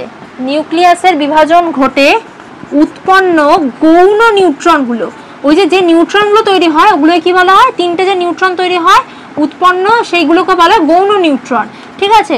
উৎপন্ন গৌণ নিউট্রনগুলি কি করে, পাশাপাশি থাকা ইউরেনিয়ামের নিউক্লিয়াসের সাথে ডিরেক্ট কি রিঅ্যাকশন করে ফেলে, তখনই তো হয়ে যায় কি স্বতঃচালিত হয়ে যায়। স্বতঃচালিত মানে কি, নিজে নিজে তখন বিক্রিয়াটা ঘটতে থাকে, এর ফলেই হয়ে যায় চেইন রিঅ্যাকশন, ঠিক আছে? তো ডিরেক্ট ডিফিনেশনটা আমি দেখি এখানে, উৎপন্ন গৌণ নিউট্রনগুলি কি করছে, পার্শ্ববর্তী ইউরেনিয়ামের, ঠিক আছে, পার্শ্ববর্তী ইউরেনিয়ামের নিউক্লিয়াসের সাথে বিক্রিয়া করে, নিউক্লিয়াসের সাথে কি করে, বিক্রিয়া করে, পার্শ্ববর্তী নিউক্লিয়াসের সাথে, পার্শ্ববর্তী ইউরেনিয়ামের নিউক্লিয়াসের সাথে, পার্শ্ববর্তী ইউরেনিয়ামের নিউক্লিয়াসের সাথে বিক্রিয়া করে, ঠিক আছে? বিক্রিয়া করে এবং তার ফলে কি হয়, বিক্রিয়া করে এবং কি করছে, আরো কিছু নিউট্রন উৎপন্ন করছে, তাই তো? বিক্রিয়া করে এবং তেজস্ক্রিয় নিউট্রন উৎপন্ন করে, তেজস্ক্রিয় আরো কিছু নিউট্রন উৎপন্ন করে, ঠিক আছে? তেজস্ক্রিয় নিউট্রন উৎপন্ন করে, ঠিক আছে? তেজস্ক্রিয় নিউট্রন উৎপন্ন করে বা সৃষ্টি করে, ওকে? দেন এখানটাতে আরেকটা জিনিস যেটা হচ্ছে মেইন পয়েন্ট, এবার ঢুকছে মেইন পয়েন্ট, আমি ওটাকে আন্ডারলাইন করে দেবো, ওটা কিন্তু মানে ওটা কিন্তু বাদ দেবে না, ঠিক আছে? তো কি এরপরে মেইন পয়েন্টটা, যদি ইউরেনিয়ামের কি, যদি ইউরেনিয়ামে কি হচ্ছে, পিণ্ডের ভর, যদি ইউরেনিয়ামের পিণ্ডের ভর, ঠিক আছে, যদি ইউরেনিয়ামের পিণ্ডের ভর এমন হয় যাতে পিণ্ড ছেড়ে যাবার আগেই, মানে অনেকগুলো ইউরেনিয়াম একসাথে থাকছে তো তাই জন্য বলছে ইউরেনিয়ামের পিণ্ডর ভর, ঠিক আছে? কি বলা হচ্ছে, ইউরেনিয়ামের পিণ্ডর ভর, ওকে? যাতে পিণ্ড ছেড়ে যাওয়ার আগে, বা ছেড়ে যাওয়ার আগে গৌণ নিউট্রনগুলো কি করছে, গৌণ নিউট্রনগুলি আবার নিউক্লিয় বিভাজন ঘটায়, কি করছে, গৌণ নিউট্রনগুলি নিউক্লিয় বিভাজন ঘটাচ্ছে, গৌণ নিউট্রনগুলি আবার নিউক্লিয় বিভাজন ঘটায়, তখন বিক্রিয়াটা কি হয়, স্বতঃচালিত হয়ে যায়, তখন বিক্রিয়াটা স্বতঃচালিত হয়, ঠিক আছে? আবার নিউক্লিয় বিভাজন ঘটায় তাহলে বিক্রিয়াটি স্বতঃচালিত হয়, একেই বলা হচ্ছে কি, শৃঙ্খল বিক্রিয়া। তাহলে বিক্রিয়াটি স্বতঃচালিত হয়, ঠিক আছে? একেই বলে কি, চেইন রিঅ্যাকশন বা শৃঙ্খল বিক্রিয়া। তাহলে বোঝা গেল চেইন রিঅ্যাকশন কি, একেই বলে চেইন রিঅ্যাকশন বা শৃঙ্খল বিক্রিয়া, এটা দুটো টার্মেই আসতে পারে, মানে হচ্ছে চেইন রিঅ্যাকশন তো বাংলাতে জাস্ট লিখে দিয়ে, মানে হচ্ছে চয় আর ন এরকম ভাবে লিখে দিল, চেইন বিক্রিয়া বলে লিখে দিতে পারে, চেইন রিঅ্যাকশন বা শৃঙ্খল বিক্রিয়া যে কোনো একটা টার্ম দিয়ে দিতে পারে, ঠিক আছে? চেইন রিঅ্যাকশন বলে, তাহলে বিক্রিয়াটা স্বতঃচালিত, একে বলে চেইন রিঅ্যাকশন বা শৃঙ্খল বিক্রিয়া, হয়ে গেল। তাহলে অ্যাকচুয়ালি চেইন রিঅ্যাকশন এই যে টার্মটার মধ্যে না আসল জিনিসটা লুকিয়ে আছে, ঠিক আছে? কিভাবে লুকিয়ে আছে আমরা সেটাই এখানটাতে বুঝে নেব এবার। আচ্ছা, এখানে আমি আন্ডারলাইন করে দিচ্ছি যে জায়গাটা, তখন এই জায়গাটা কিন্তু খুব স্বতঃচালিত হয়, এই জায়গাটা কিন্তু খুব ইম্পর্টেন্ট, ঠিক আছে? এখানে যে আন্ডারলাইন করে দিলাম এই লাইনগুলো খুবই ইম্পর্টেন্ট, ঠিক আছে? তো এখানটাতে কি দেখা যাক, বলছে যদি নিউক্লিয় বিভাজন বিক্রিয়ায় 92U235 এর নিউক্লিয়াসের বিভাজন ঘটে, উৎপন্ন গৌণ নিউট্রনগুলি বা উৎপন্ন যে নিউট্রনগুলো হচ্ছে, যে তিনটে নিউট্রন উৎপন্ন হচ্ছে, ঠিক আছে? এই নিউট্রনগুলি পার্শ্ববর্তী ইউরেনিয়ামের নিউক্লিয়াসের সাথে বিক্রিয়া করে যদি আরো কিছু গৌণ নিউট্রন উৎপন্ন করে, তখন তারা কি করে, এই যে তেজস্ক্রিয় নিউট্রন উৎপন্ন করছে, এই যদি ইউরেনিয়ামের পিণ্ডের ভর এমন হয় যাতে পিণ্ড ছেড়ে যাওয়ার আগে গৌণ নিউট্রনগুলি আবার নিউক্লিয় বিভাজন ঘটায়। কি হচ্ছে, ইউরেনিয়ামে যে পিণ্ডের ভরটা যদি এমন হয় যাতে এই পিণ্ডটা ছেড়ে যাওয়ার আগে গৌণ নিউট্রনগুলি আবার নিউক্লিয় বিভাজন ঘটায়, তাহলে বিক্রিয়াটি স্বতঃচালিত হয়। ঠিক আছে, তাহলে বিক্রিয়াটি কি হয়, স্বতঃচালিত হয়। একেই বলা হয় চেন রিঅ্যাকশন বা শৃঙ্খল বিক্রিয়া। আশা করছি বুঝতে খুব একটা সমস্যা হয়নি, একটু দেখে নিও লেখাটা। ঠিক আছে, তাহলে এই জায়গাটা হচ্ছে শৃঙ্খল বিক্রিয়া। ঠিক আছে, এই শৃঙ্খল বিক্রিয়া হচ্ছে পারমাণবিক বোমা তৈরির মূলনীতি। ওকে, তো ভালো করে লেখাটা দেখে লিখে নাও। ওকে, দেন আমরা নেক্সট কোয়েশ্চেনে চলে যাব।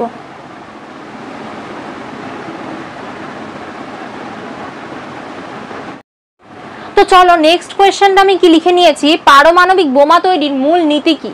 পারমাণবিক বোমা তৈরির মূল নীতি হচ্ছে, আমি আগের প্রশ্নটাই বললাম, চেন রিঅ্যাকশন বা শৃঙ্খল বিক্রিয়া। কি, চেন রিঅ্যাকশন বা শৃঙ্খল বিক্রিয়া। ঠিক আছে, চেন রিঅ্যাকশন বা শৃঙ্খল বিক্রিয়া। ঠিক আছে, হয়ে গেল এটার আনসার। এর পরেরটা হচ্ছে হিরোশিমা ও নাগাসাকিতে নিক্ষিপ্ত দুটো পরমাণুর কোড নেম কি। হিরোশিমা ও নাগাসাকিতে যে দুটো, আমরা তো জানি এটা যে হিরোশিমা এবং নাগাসাকিতে পারমাণবিক বোমা ফেলা হয়েছিল, তার এফেক্ট এখনো রয়েছে। তো এই হিরোশিমা ও নাগাসাকিতে নিক্ষিপ্ত দুটি পরমাণুর কোড নেম কি দেখা যাক। হিরোশিমাটার ক্ষেত্রে হচ্ছে লিটল বয়। কি নেম, লিটল বয়। ঠিক আছে, লিটল বয়। আর নাগাসাকিটার ক্ষেত্রে কি, ফ্যাট ম্যান। Fat man. ঠিক আছে, তাহলে কি দাঁড়ালো, হিরোশিমারটা হচ্ছে লিটল বয় আর নাগাসাকিটা ফ্যাট বয়। ওকে, তাহলে এটা লিখে নাও।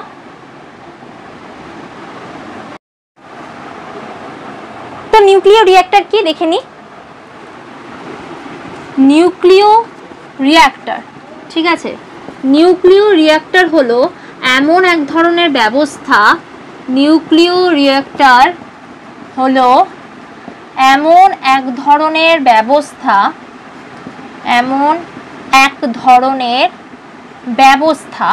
ঠিক আছে, নিউক্লিয় রিঅ্যাক্টর হলো এমন এক ধরনের ব্যবস্থা যেখানে নিউক্লিয় বিভাজনকে বা নিউক্লিয়ার ফিশনকে কন্ট্রোল করা হয়। ঠিক আছে, নিউক্লিয় বিভাজনকে বিশেষ পদ্ধতিতে কন্ট্রোল করে বা সেটাকে নিয়ন্ত্রণ করে, নিউক্লিয় বিভাজন বিক্রিয়াকে বিশেষ পদ্ধতিতে নিয়ন্ত্রণ করে কি করা হচ্ছে, বিশেষ পদ্ধতিতে নিয়ন্ত্রণ করে, বিশেষ পদ্ধতিতে নিয়ন্ত্রণ করে সেই যে তাপ শক্তিটা উৎপন্ন হচ্ছে না, এই যে আমি আগে বললাম না নিউক্লিয় বিভাজনের ক্ষেত্রে প্রচুর একটা শক্তি উৎপন্ন হয় 200.6 MeV।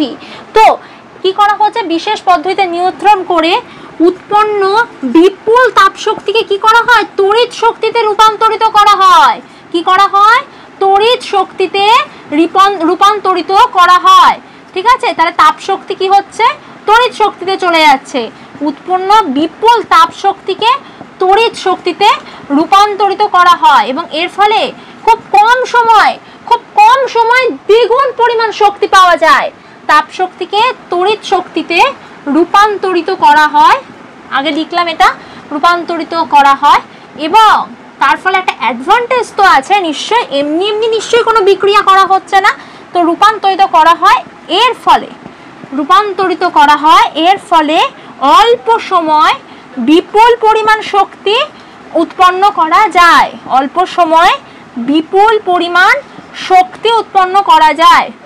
ঠিক আছে, অল্প সময় বিপুল পরিমাণ শক্তি উৎপন্ন করা যায়, শক্তি উৎপন্ন করা যায়। হয়ে গেল আনসার, ডান। উৎপন্ন করা যায়, হয়ে গেল। তাহলে নিউক্লিয় রিঅ্যাক্টর কি দেখিয়ে দিলাম।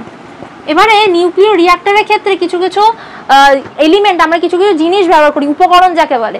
নিউক্লিয় রিঅ্যাক্টরের ক্ষেত্রেও কিছু কিছু জিনিস ব্যবহার করা হয়, সেটা সম্পর্কে আমরা এরপরেই জেনে নেব। ঠিক আছে, তাহলে এখানে নিউক্লিয় রিঅ্যাক্টর কি, নিউক্লিয় রিঅ্যাক্টর হলো এমন এক ধরনের ব্যবস্থা যেখানে নিউক্লিয় বিভাজন বিক্রিয়াকে বিশেষ পদ্ধতিতে তাকে নিয়ন্ত্রণ করা হয় এবং তার ফলে কি হয় যে উৎপন্ন বিপুল পরিমাণ যে তাপ শক্তি উৎপন্ন হয় তাকে খুব অল্প সময় দ্বিগুণ পরিমাণ তড়িৎ শক্তিতে রূপান্তরিত করতে পারি। তাই জন্য কি হচ্ছে, খুব অল্প সময় আমরা অনেকটা পরিমাণ শক্তি পাই, কারণ নিউক্লিয়ার ফিউশন যেটা মানে নিউক্লিয় সংযোজন বিক্রিয়া, অর্থাৎ দুটো নিউক্লিয় যখন একসাথে যুক্ত হচ্ছে এর ফলে হচ্ছে নিউক্লিয় সংযোজন, এবং তাতে যে পরিমাণ তাপ শক্তি উৎপন্ন হয় তার থেকে অনেক অনেক অনেক গুণ তাপ শক্তি বেশি উৎপন্ন হয় নিউক্লিয় বিভাজন বিক্রিয়াতে বা নিউক্লিয়ার ফিশনে। সেই শক্তিকে ব্যবহার করে আমরা খুব অল্প সময় অনেকটা পরিমাণ তড়িৎ শক্তি পাচ্ছি। তাই জন্য বলা হচ্ছে এর ফলে অল্প সময় বিপুল পরিমাণে শক্তি উৎপন্ন করা যায়। তাই এই পদ্ধতিটাকে বলা হচ্ছে নিউক্লিয়ার রিঅ্যাক্টর বা নিউক্লিয় রিঅ্যাক্টর। ওকে, তো এটা তোমরা লিখে নাও।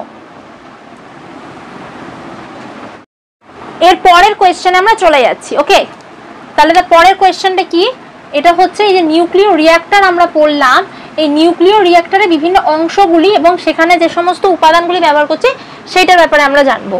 তো নিউক্লিয় রিঅ্যাক্টরের বিভিন্ন অংশগুলি কি কি, ঠিক আছে, নিউক্লিয় রিঅ্যাক্টরের বিভিন্ন অংশগুলি কি কি লিখে নি চলো।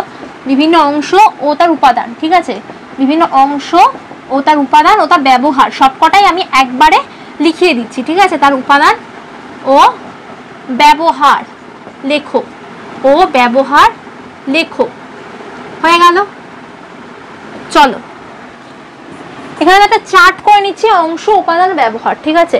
চলো অংশ, প্রথমে লিখছি অংশ, তারপরে লিখলাম উপাদান, তারপরে লিখছি আমি ব্যবহার, হয়ে গেল। এখানটাতে আমি একটা লাইনও টেনে নিচ্ছি প্রত্যেকটার মাঝখানে। তো ফার্স্ট 1 নাম্বার অংশতে কি ব্যবহার করা হচ্ছে, জ্বালানি হিসেবে আমরা কাকে ব্যবহার করছি, U-235 কি করছে, এই U-235 কে তাপীয় নিউট্রন দ্বারা আঘাত করা হয়, তাপীয় নিউট্রন দ্বারা আঘাত করে প্রচুর শক্তি উৎপন্ন করা হয়। কি করা হয়, তাপীয় নিউট্রন দ্বারা আঘাত করে তার বিভাজন ঘটানো হয় এবং তার ফলে প্রচুর তাপ শক্তি উৎপন্ন হয়, ঠিক আছে। আঘাত করে বিভাজন করা হয়, তার ফলে কি হয়, প্রচুর তাপ শক্তি উৎপন্ন হয়, ঠিক আছে। তারপর এর পরের পার্ট হচ্ছে মডারেটর বা মডারেটর যেটা, ঠিক আছে। এটা কি করছে দেখে নেব। মডারেটর হিসেবে আমরা এখানে কি ইউজ করছি, ভারী জল বা D2O, ঠিক আছে। তাহলে এখানে ভারী জল, ওকে, D2O নট H2O, ঠিক আছে, নট H2O। তাহলে এখানে D2O কি করছে দেখা যাক। এই যে নিউক্লিয় বিক্রিয়ার ফলে কি হয়, যে নিউক্লিয় বিভাজন হচ্ছে, তো এই নিউক্লিয় বিক্রিয়ার ফলে উচ্চ গতি সম্পন্ন, ঠিক আছে, নিউক্লিয় বিক্রিয়ার ফলে উচ্চ গতি সম্পন্ন নিউট্রনগুলিকে মন্দীভূত করে, মানে তাদের গতিটাকে কমিয়ে দেয়।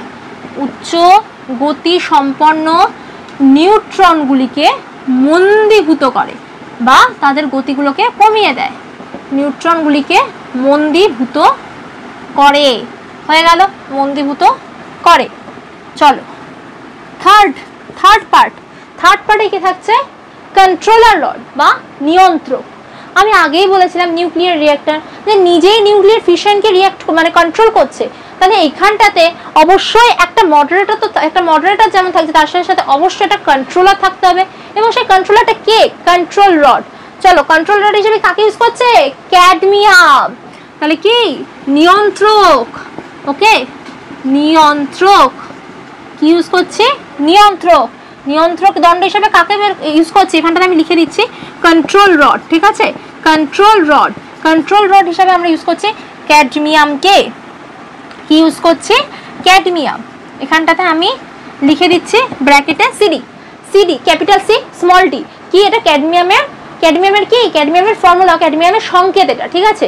এটা দিয়ে আমরা ছোট করে ক্যাডমিয়ামকে বোঝাতে পারি, ঠিক আছে। তো সিডি, ঠিক আছে, ক্যাডমিয়াম। এটা কি করছে দেখে নেওয়া যাক। এই যে এই নিউক্লিয় বিক্রিয়ায়, ঠিক আছে, নিউক্লিয় বিক্রিয়ায় নিউক্লিয় বিক্রিয়ায় যে অতিরিক্ত তাপীয় শক্তি উৎপন্ন হয়। তো চলো সেই অতিরিক্ত যে তাপীয় নিউট্রনগুলো উৎপন্ন হচ্ছে নিউক্লিয় বিক্রিয়ায়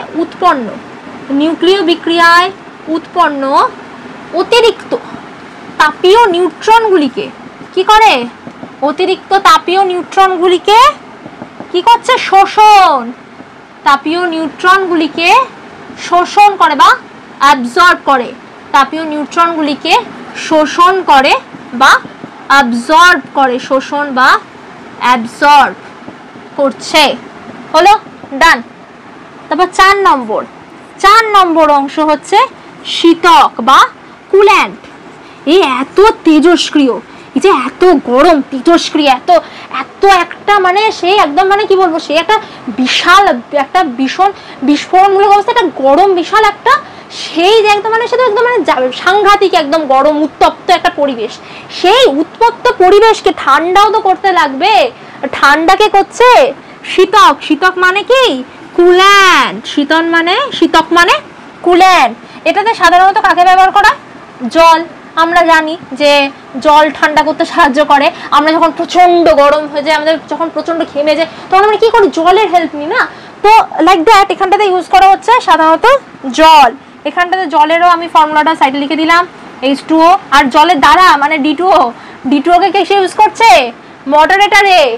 D2O কে কিসে ইউজ করছে, মডারেটরে। খুব ইম্পর্টেন্ট পয়েন্ট, মডারেটরে কাকে ইউজ করা হয়, ভারী জল। মডারেটরে কাকে ইউজ করা হচ্ছে, হেভি ওয়াটার বা ভারী জল বা D2O। হলো, এবার এখানে দেখে নেওয়া যাক যে কুল্যান্ট এখানটাতে কি করছে। এই যে নিউক্লিয়ার ফিশন হলো, ঠিক আছে, এই নিউক্লিয় বিক্রিয়ায় কোরটাতে, নিউক্লিয়ার রিঅ্যাক্টরের যে কোরটা, ঠিক আছে, সেটা প্রচন্ড তাপ শক্তি উৎপন্ন হয়, প্রচন্ড গরম হয়ে থাকে, ওটাকে ঠান্ডা করতে হেল্প করছে কে, এই সাধারণ জল। ঠিক আছে, চলো। তো নিউক্লিয় বিক্রিয়ায় কোরে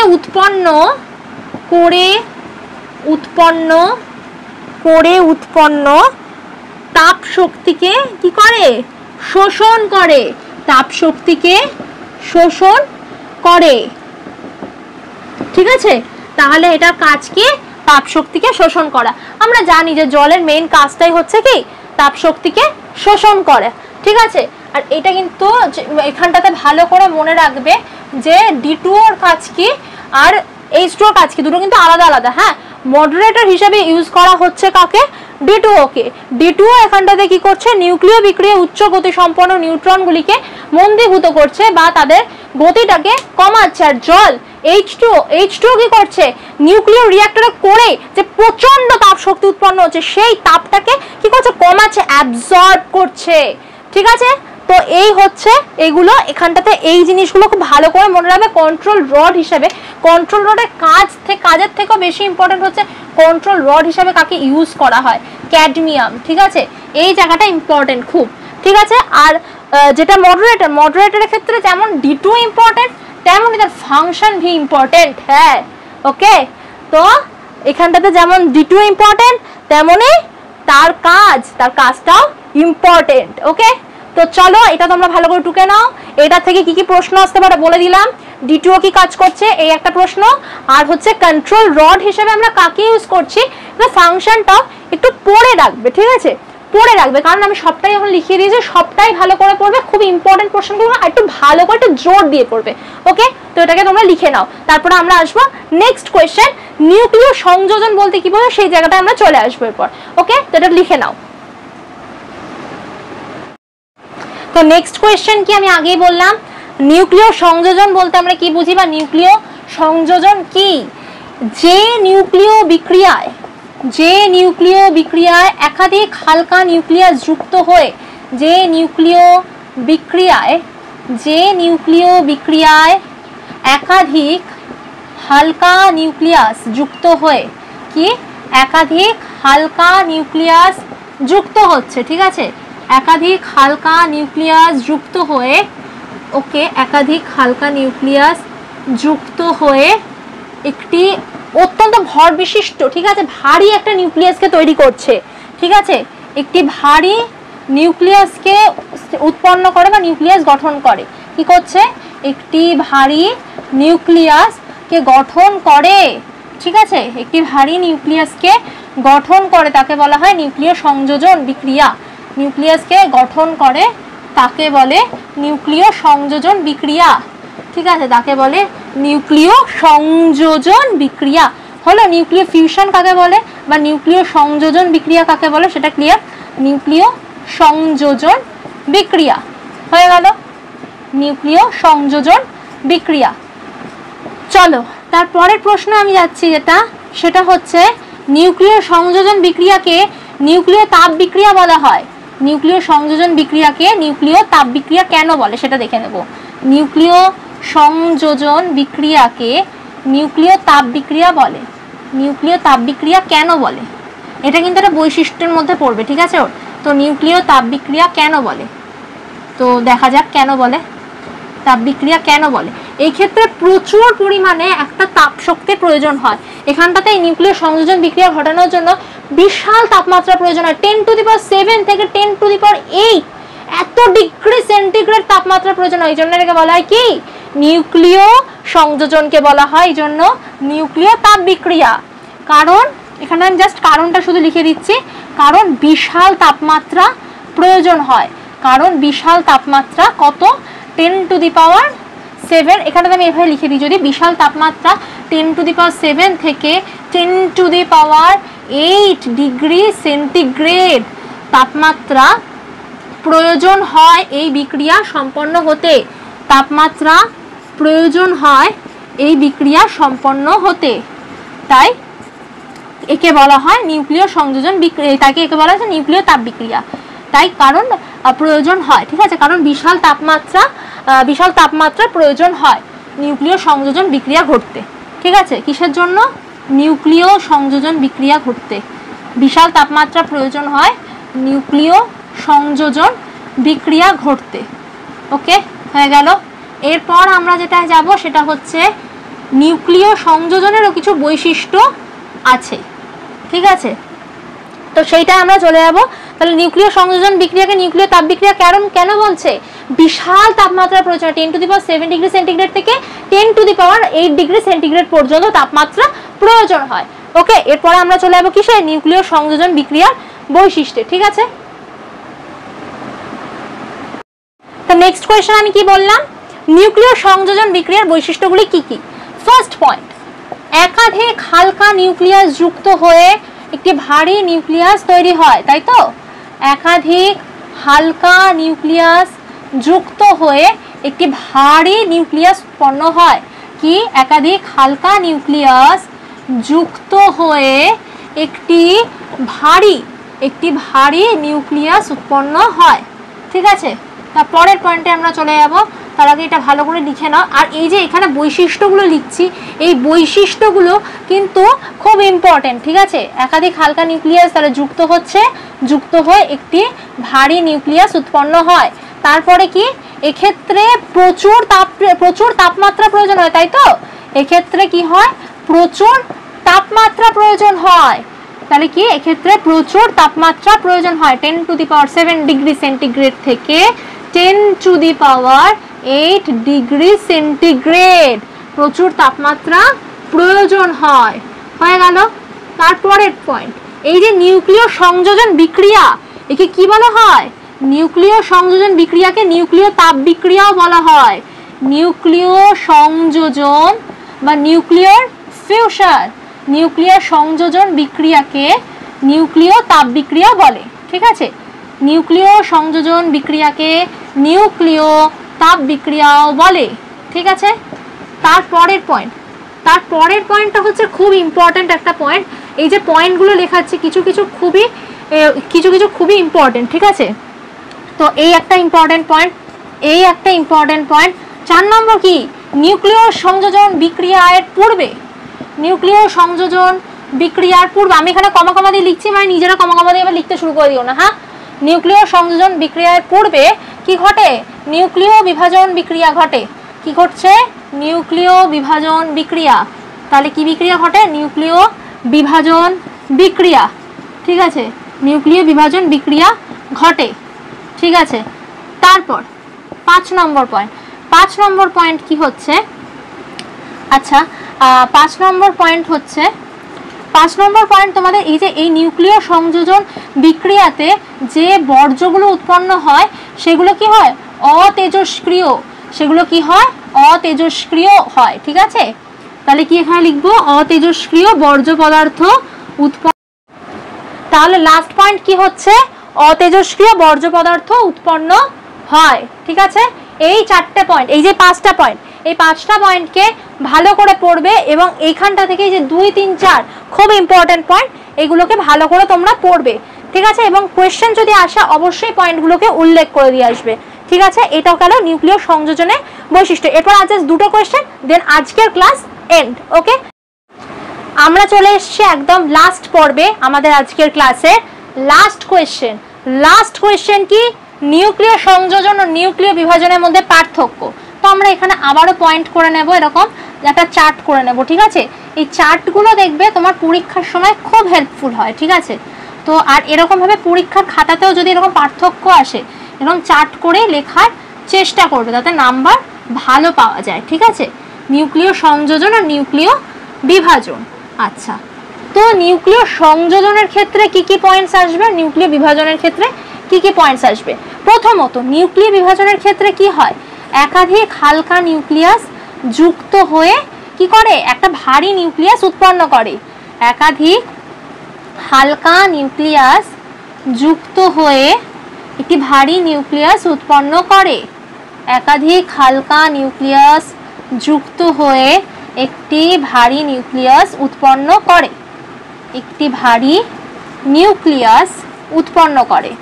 ঠিক আছে, আগে প্রথমে আমরা কি ঘটছে সেটা দেখে নিচ্ছি। একটা জিনিস আমি তোমাদেরকে বলি, নিউক্লিয় সংযোজন, নিউক্লিয় বিভাজন, এই যে প্রত্যেকটা ক্ষেত্রে এগুলো আমরা কি করছি, যে কখনোই কিন্তু পার্থক্যে সংজ্ঞাটাকে ডিরেক্ট ইউজ করবে না, সংজ্ঞা থেকে পয়েন্টগুলো বের করে নিয়ে তাকে তারপরে ইউজ করবে, কখনো ডিরেক্ট সংজ্ঞা ইউজ করবে না। আর এক্সাম্পল দেওয়ার চেষ্টা করবে, যদি এক্সাম্পল দাও জানবে পার্থক্যে কিন্তু নাম্বার ভালো আসে। ঠিক আছে, এক্সাম্পল ছাড়া পার্থক্য হয় না, কিন্তু এক্সাম্পল কিন্তু পার্থক্যের কোনো পয়েন্ট নয়, এটাও মাথায় রাখবে। 2 নাম্বার যদি কোনো পার্থক্য থাকে তাহলে অবশ্যই চেষ্টা করবে 4টে পয়েন্ট ভালো করে লেখার। ঠিক আছে, কিন্তু তার সাথে এক্সাম্পলটা তুমি ম্যান্ডেটরি ভাবে জুড়ে দিলে সেই এক্সাম্পল কিন্তু কোনো পার্থক্যের কোনো পয়েন্টের মধ্যে পড়ছে না। ওকে, তারপরের পয়েন্ট নিউক্লিয় বিভাজন। নিউক্লিয় বিভাজনে 1 নম্বরে নিউক্লিয় বিভাজনে কি হয়, নিউক্লিয় বিভাজনে একটি ভারী নিউক্লিয়াস ভেঙে যায়, তাই তো। নিউক্লিয় বিভাজনে একটি ভারী নিউক্লিয়াস ভেঙে গিয়ে প্রায় সমান ভরের 2টি খণ্ডে বিভাজিত হয়। একটি ভারী নিউক্লিয়াস ভেঙে গিয়ে প্রায় সমান ভরের 2টি খণ্ডে বিভাজিত হয়। নিউক্লিয়াস ভেঙে গিয়ে প্রায় সমান ভরের 2টি খণ্ডে বিভাজিত হয়।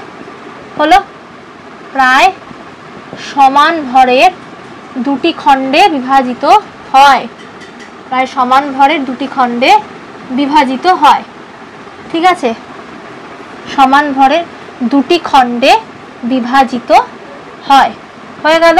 তারপর আসবো যে টেম্পারেচার, তাপমাত্রা।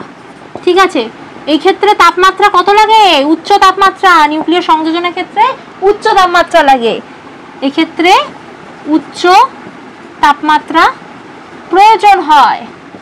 কত, 10⁻7 ডিগ্রি সেন্টিগ্রেড থেকে 10⁻88 ডিগ্রি সেন্টিগ্রেড প্রয়োজন। আর নিউক্লিয় বিভাজন সাধারণ উষ্ণতাতে ঘটে, সাধারণ উষ্ণতায় ঘটে। কি হয়, সাধারণ উষ্ণতায় ঘটে। ঠিক আছে, সাধারণ উষ্ণতায় ঘটে, হয়ে গেল। তারপরে আসছে থার্ড পয়েন্ট, এক্ষেত্রে উৎপন্ন শক্তির পরিমাণ বেশি। এক্ষেত্রে উৎপন্ন শক্তির পরিমাণ বেশি, এক্ষেত্রে উৎপন্ন শক্তির পরিমাণ নিউক্লিয় বিভাজনের থেকে বেশি হয়। ঠিক আছে, তাই জন্য এক্ষেত্রে শক্তির পরিমাণ তুলনামূলকভাবে বেশি। কি লিখছি, পয়েন্টটা তুলনামূলকভাবে বেশি। ঠিক আছে, তারপরে আর এখানটাতে যদি লিখি, এক্ষেত্রে উৎপন্ন শক্তির পরিমাণ তুলনামূলকভাবে কম। এক্ষেত্রে উৎপন্ন শক্তির পরিমাণ তুলনামূলকভাবে কম। ঠিক আছে, এক্ষেত্রে উৎপন্ন শক্তির পরিমাণ তুলনামূলকভাবে কম, তুলনামূলকভাবে কম, মূলকভাবে কম। হয়ে গেল, ঠিক আছে। তারপরের পয়েন্টটা কি, নিউক্লিয় সংযোজনের পূর্বে কি ঘটে? নিউক্লিয় সংযোজনের পূর্বে নিউক্লিয় বিভাজন। নিউক্লিয় সংযোজনের পূর্বে নিউক্লিয় বিভাজন ঘটা আবশ্যক, ঠিক আছে। নিউক্লিয় সংযোজনের পূর্বে নিউক্লিয় বিভাজন ঘটা আবশ্যক, কিন্তু এক্ষেত্রে কিন্তু সেরকম নয়। নিউক্লিয় বিভাজন ঘটা আবশ্যক, নিউক্লিয় বিভাজন ঘটা আবশ্যক বা আবশ্যিক, ঠিক আছে, আবশ্যিক বা আবশ্যক। কিন্তু এই ক্ষেত্রে সেরকম ব্যাপার আছে না, তাই নিউক্লিয় বিভাজনের ক্ষেত্রে সেরকম ব্যাপার নেই। নিউক্লিয় বিভাজনের পূর্বে নিউক্লিয় সংযোজন ঘটা আবশ্যক নয়। নিউক্লিয় বিভাজনের পূর্বে নিউক্লিয় সংযোজন ঘটা আবশ্যক নয়। নিউক্লিয় সংযোজন ঘটা আবশ্যক নয়, ঠিক আছে, সংযোজন ঘটা আবশ্যক নয়। হয়ে গেল। তাহলে এখানটাতে আমি কি কি পেলাম, নিউক্লিয় সংযোজনের পূর্বে নিউক্লিয় বিভাজন ঘটে, আর নিউক্লিয় বিভাজনের পূর্বে নিউক্লিয় সংযোজন ঘটা আবশ্যক নয়। হয়ে গেল। এই 4টে পয়েন্ট আমাদের রেডি, ঠিক আছে। আচ্ছা, এইগুলো কিছু কিছু পয়েন্ট আমি স্টার মার্ক দিয়ে দিচ্ছি। এই পয়েন্টগুলো খুব ইম্পর্টেন্ট, এই যে লাস্ট 3টে পয়েন্ট খুব ইম্পর্টেন্ট। ওকে, তারপর আর একটা পয়েন্ট আমরা এখানে মেনশন করব। ওকে, চলো দেখে নেওয়া যাক। লাস্ট পয়েন্টটা কি এটা দেখে নিই, ঠিক আছে। আচ্ছা, নিউক্লিয় সংযোজনে কোনো তাপীয় নিউট্রন কিন্তু প্রয়োজন হয় না, কিন্তু নিউক্লিয় বিভাজনে একটা তাপীয় নিউট্রন প্রয়োজন হয়। এটা একটা ইম্পর্টেন্ট পয়েন্ট, ঠিক আছে। নিউক্লিয় সংযোজনে কোনো তাপীয় নিউট্রন প্রয়োজন হয় না, কোনো তাপীয় নিউট্রন প্রয়োজন হয় না। তাহলে কি তাপীয় নিউট্রন প্রয়োজন হচ্ছে না, কারণ কি এখানটাতে তো এখানে কোনো টার্গেট নিউক্লিয়াসকে কি আঘাত করতে হচ্ছে না, কিন্তু নিউক্লিয় বিভাজনে তো সেটা প্রয়োজন, তাই না? তাই জন্যই তো নিউক্লিয় বিভাজনে কি একটা ভারী নিউক্লিয়াস ভেঙে কয়েকটা খণ্ডে বিভাজিত হয়। তাহলে নিউক্লিয় বিভাজনে কি, নিউক্লিয় বিভাজনে একটা তাপীয় নিউট্রন প্রয়োজন। নিউক্লিয় বিভাজনে তাপীয় নিউট্রন প্রয়োজন, ঠিক আছে, তাপীয় নিউট্রন প্রয়োজন, তাপীয় নিউট্রন প্রয়োজন, ঠিক আছে। তাহলে এই গেল মোটামুটি আমার 5টা পয়েন্ট, ঠিক আছে।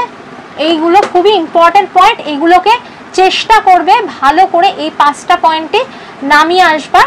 তবে যদি 2 নাম্বার থাকে মিনিমাম একটা পার্থক্যে, তো মানে পার্থক্যের ক্ষেত্রে অনেক সময় প্রশ্নে 2 নাম্বার থাকে, তো চেষ্টা করবে 4টে পয়েন্টে নামাবার। আর এটাও কিন্তু খুব ইম্পর্টেন্ট একটা পয়েন্ট, ঠিক আছে। এই 5টা পয়েন্টে ইম্পর্টেন্ট, ঠিক আছে। তো চলো আজকের ক্লাস আমরা এখানেই শেষ করছি। তোমরা ফলো করতে থাকো আমাদের ক্লাসকে, তাহলে তোমাদের ক্ষেত্রে আরো অনেক অনেক ইমপ্রুভমেন্ট হবে এবং মাধ্যমিক 2025-এ তোমরা সবাই একটা ভালো রেজাল্ট করবে ভৌত বিজ্ঞানে, এই আশা আমি রাখি। তাই তোমরা সবাই ভালো করে ক্লাস ফলো করতে থাকো এবং ক্লাস স্কিপ করবে না। আর যা যা প্রবলেম থাকবে তা অবশ্যই তোমরা আমাকে ডাউটগুলোকে একটা কমেন্ট সেকশনে সবাই পরপর প্রশ্নগুলো করে রাখবে, ঠিক আছে। ওকে, তো তোমরা সবাই এগুলো ভালো করে লিখে নাও, ভালো করে পড়া তৈরি করতে থাকো। এরপর আরো 2টো আমি হয়তো ক্লাস নেব, যেখানটাতে আমি তোমাদেরকে এই চ্যাপ্টারটার উপরে যাবতীয় সব প্রশ্নগুলো দিয়ে দেবো। ওর বাইরের কোনো প্রশ্ন হয় না এই চ্যাপ্টার থেকে, এই চ্যাপ্টার থেকে খুব কম কয়েকটা প্রশ্ন আসে, সেই প্রশ্নগুলো সব আমি ডিটো করিয়ে দেবো এবং তার থেকে তোমরা প্রশ্ন পরীক্ষায় পেয়ে যাবে। ওকে, তো চলো তোমরা এগুলো করে নাও। Thank you.